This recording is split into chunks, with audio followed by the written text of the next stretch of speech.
बार जरा प्रेम कुमार जी इसलिए पूछ रही हूं क्योंकि यहां पर जब उन्होंने कहा मैदान छोड़कर भाग गए, कुछ ने हिम्मत दिखाई है, मुझे इसमें इसलिए दिलचस्पी है कि मैदान छोड़कर भागने वालों ने ही बहुत समय तक मुद्दों को मुद्दे ही बने रहने देना बेहतर समझा। कि मुद्दा बना रहे और ये मुद्दा बना रहेगा तो राजनीतिक फायदे भी होते रहेंगे, मुद्दे हल हो जाएंगे तो राजनीतिक फायदे खत्म हो जाएंगे। सुचारिता जी, देखिए महंत राजू दास जी बहुत सम्मानित व्यक्ति हैं, बोल रहे हैं और आस्था के हिसाब से चीज़ों को देख रहे हैं, बिल्कुल सही है, ऐसे ही देखा जाना चाहिए।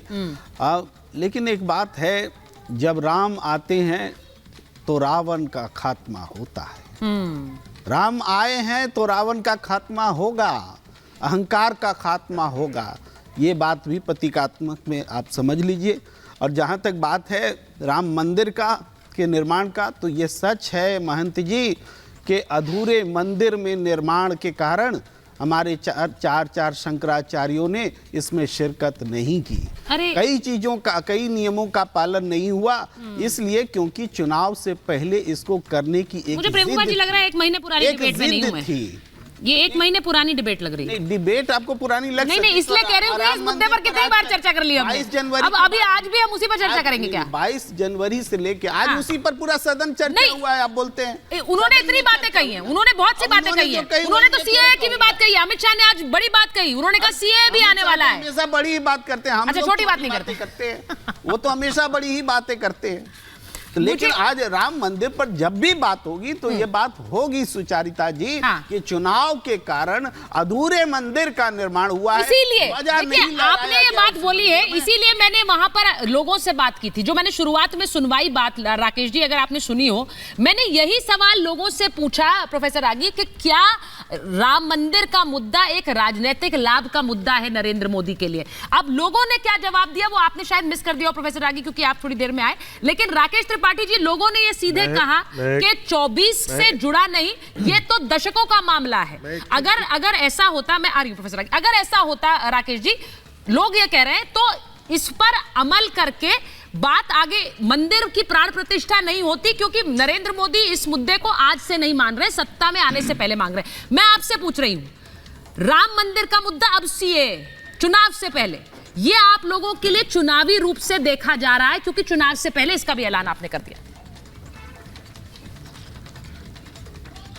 देखिए सुचारिता, भारतीय जनता पार्टी की रणनीति बिल्कुल स्पष्ट है, वैचारिक अधिष्ठान हमारा बिल्कुल स्पष्ट है।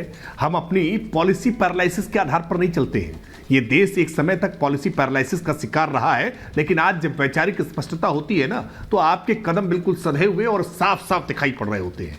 भारतीय जनता पार्टी के लिए देश प्रथम है, दल बाद में है और व्यक्ति सबसे बाद में।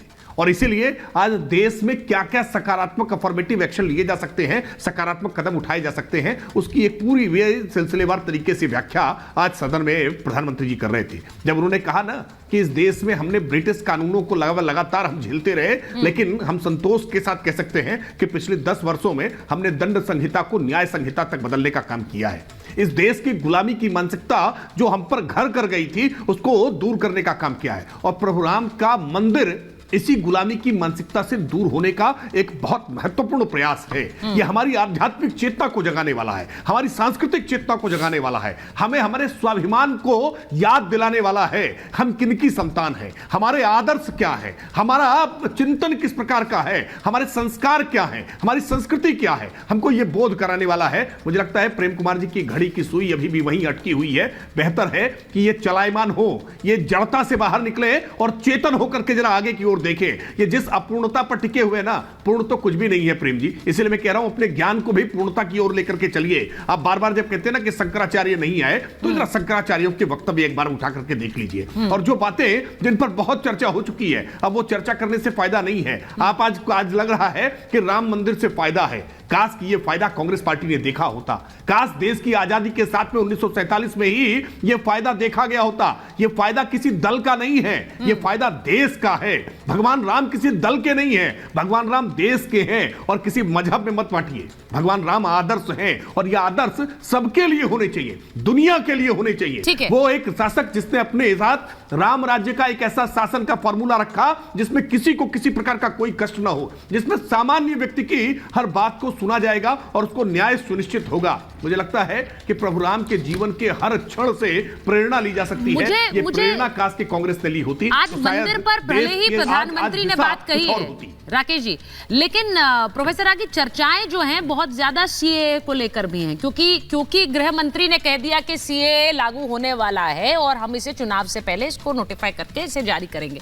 अब सवाल ये भी पूछा जा रहा है कि सीए अब क्यों इतने दिन आप उसको नोटिफाई करके एक्सटेंड करते रहे, क्योंकि आपको उसमें राजनीतिक लाभ दिख रहा है तो आपने ये ऐलान कर दिया। प्रोफेसर आगे। सुचरिता जी धैर्य से मुझे 1 मिनट। हाँ प्लीज बोलिए। देखिए, राम मंदिर के प्राण प्रतिष्ठा में प्रधानमंत्री श्री नरेंद्र मोदी जी के भाषण को आप जरा सुनिए। हाँ।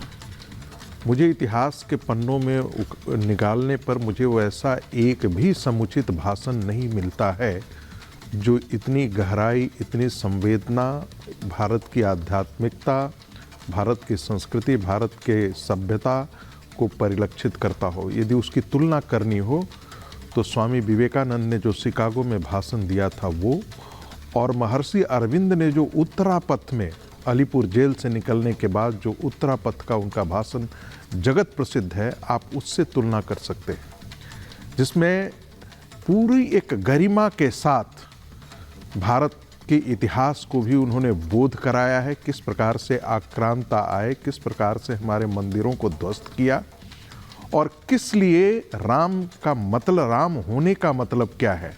राम होने का मतलब, चाहे महर्षि अरविंद हो, स्वामी विवेकानंद हो, चाहे या गांधी हो, सब ने कहा है कि भारत की मूल यहाँ की आध्यात्मिकता है। भारत का मूल जो है वो सनातन धर्म का मूल ही भारत का मूल है।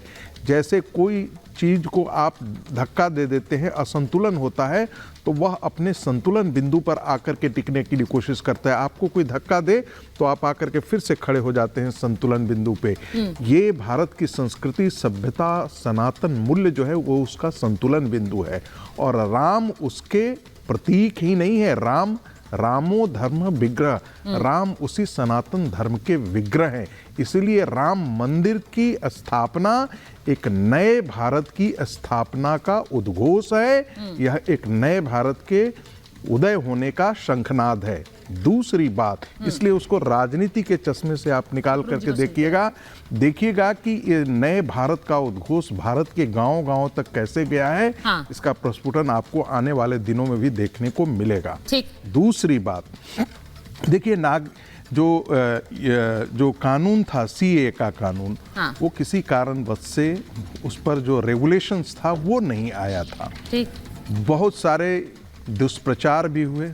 मुस्लिम समाज के बीच में धीरे धीरे ये भावना भी आई कि देखिए जो दुष्प्रचार था वो गलत था। वाकई में भारत के मुसलमानों के खिलाफ इस सीएए कानून में कुछ भी नहीं है।